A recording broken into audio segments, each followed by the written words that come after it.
Hi, my name is Andrew Jimenez, and for our 312 project, I went ahead and did the recruitment and selection of surgeons in Los Angeles County.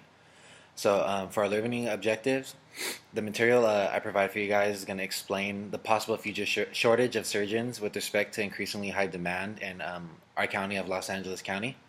It then go ahead and ties to the issue of having to recruit and select surgeons to replace our baby boomers that are going to start retiring for the next 20 years. This is actually like a case problem that examines a real world problem that many of us might have to deal with in our future careers after we go ahead and graduate.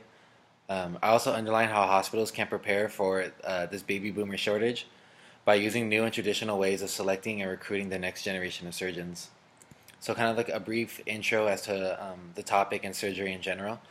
In the world of healthcare, surgeons are kind of viewed as like superstars, like the cream of the crop in terms of health care providers, mainly because they have to go to school for so long and complete a residency like physicians and everything.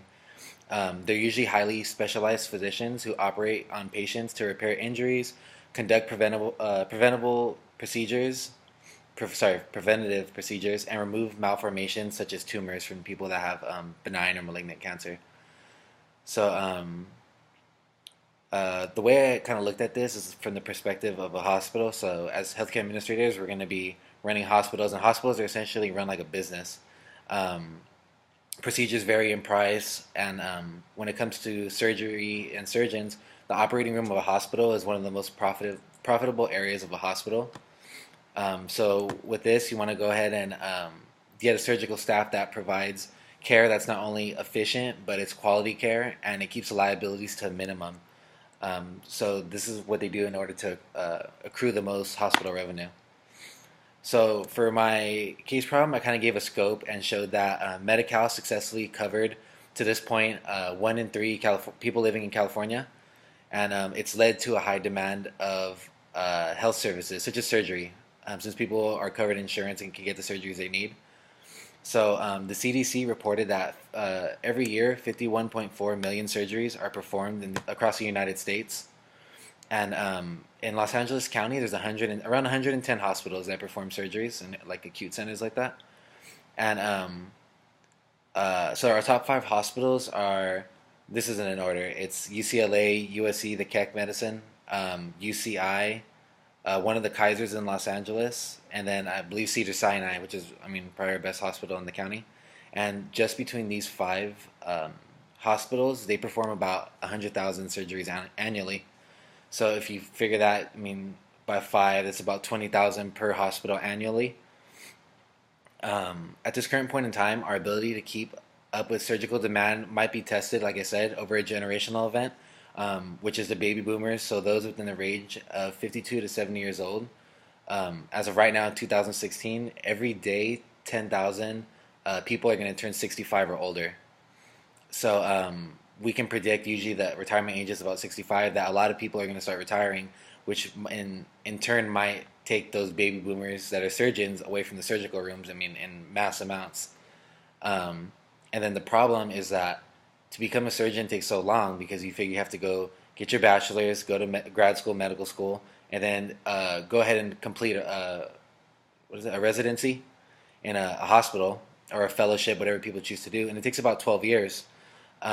So it's a high chance that we'll experience a shortage in surgeons that can be hired every year because there's going to be more, possibly more retiring than are being hired.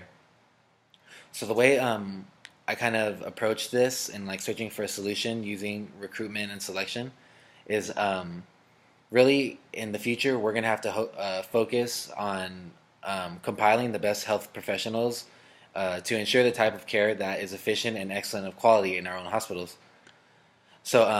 This can be accomplished the way us as hospitals or hospitals in general are able to revamp the way they select, recruit their surgeons. So when it comes to recruitment, I kind of would want to see it maybe as how, so in sports, in high school and college, usually ranked by position and who's the best, and those are the highly coveted positions. So if we could do something like that, that's similar to a database amongst medical schools, so grad schools, that can go ahead and let's say, so you go ahead and make a database for all of the universities, and in there you have them by GPA. So I mean, throughout the whole nation, there's going to be someone with the highest GPA, or maybe a few people tied. So you go ahead and do that. You can put them in degrees of specialty. So maybe you have a section for the top graduates that are specializing in vascular surgery, or uh, things such as people that specialize in hernias, things like that. Because um, when people go to get their medical degree, they usually pick something to specialize in, because if you can go ahead and specialize in something, it makes you that much more valuable, and you can focus on one aspect of that. So, like I said, for recruitment, I think something good that would be the database. So when you have students that are already ranked within their university, and then go ahead and combine that throughout the nation. Um, so this would only not help Los Angeles County hospitals avoid a surgeon shortage, but may actually improve the quality of care over time across our nation, as well as California. And then the process of selection, which usually comes after recruitment. So, okay, we recruited these people now, and hopefully they want to come here. Now, how do we select the ones for the appropriate position? Well, if we do have a surgeon shortage, the selection won't be that. The selection is not going to be that extenuating. It's not going to be such a hard choice, because you might have 3, 4 positions open, and you already know who you're recruiting. But if it had to go that way, and let's say there's only people selecting for one position, we really need to select candidates that have declared themselves as specialists. So maybe vascular pediatric surgeon. And through this selection, it's going to allow hospitals to fill in vacant surgeon positions with well-qualified individuals who are going to be able to step into the position and perform right away. There's not going to be, oh, you're the new hiree, let's train you, get familiar with this. It's going to be, hey, I got my medical degree, I spent my years, and I not only did a residency, I did a fellowship, which is more of a specific residency. So I went and did that, and I can perform without you guys having to extensively train me.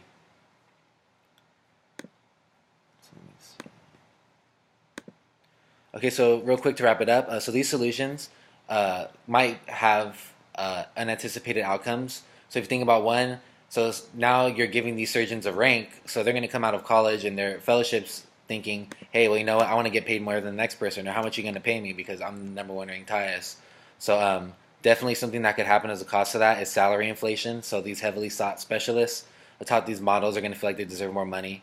A quick little thing to close. So Kaiser Family Foundation actually reported in 2015 that only about 1,000 medical school graduates graduated from grad school in 2015. And that's all medical grad students, not just surgeons, so physician, anyone that has a medical doctor degree, so not including surgeons. So to kind of give you a scope of this in conclusion, for the next 20 years, we're going to expect 10,000 people to turn 65 years old every day, and some surgeons might even retire earlier or switch to part-time. So if we only have 1,000 medical professionals graduating each year and 10,000 a day within our nation, but remember, the 10,000 number isn't surgeons, it's people in general, but eventually it's going to be all of the surgeons that are within that age group. So 10,000 people a day, and in a year it's just severely outnumbered. So if we do in fact go ahead and have this surgeon shortage in the next 20 years, then definitely it's going to come down to recruitment and selection of well-qualified individuals that are going to go in and step in and take the reins and just pick up right where the other person left off. All right, thank you.